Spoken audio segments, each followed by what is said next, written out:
Түркістан облысында өнеркәсіпті дамыту үшін үкіметтен қолдау болады. Өңірдің ірі өнеркәсіп нысандарына барған ұлттық экономика министрі осылай деді. Облысқа келген сапары барысында министр бизнес өкілдерімен кездесті. Индустриялық аймақтардың жұмысын жандандыру мен инфрақұрылым жүргізу мәселелерде сөз болды.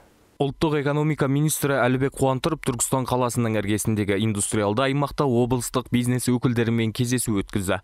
Жиында облыста кәсіпкерлікті дамыту мәселелері талқыланды. Кәсіпкерлер министрге өзекті мәселелер мен мұң-мұқтаждарын бүкпесіз жеткізді.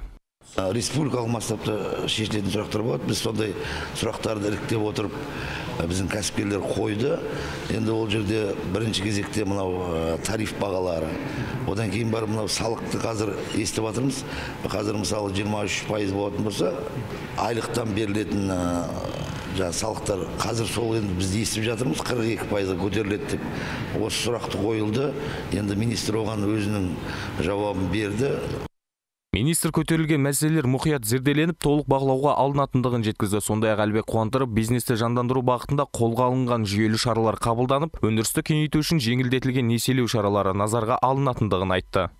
Ұлттық экономика министрлігі жалпы өңірлік саясатына жауапты, салық саясатына, кәсіпкерлерді дамыту, кәсіпкерлерді қолдау.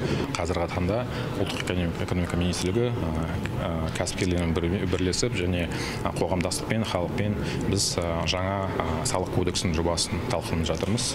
Көп мәселелер, әсіресе НДС бойынша біздің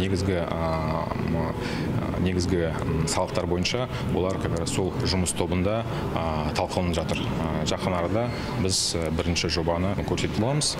Елдің бас экономисті бизнес өкілдерімен кездесуден кейін арнайы экономикалық аймаққа барып, құрылыс жұмысының барысымен танысты. Индустриалды аймаққа баратын инфрақұрылым жүйесіне қажетті қаржыға қолдау білдіретіндігін жеткізді.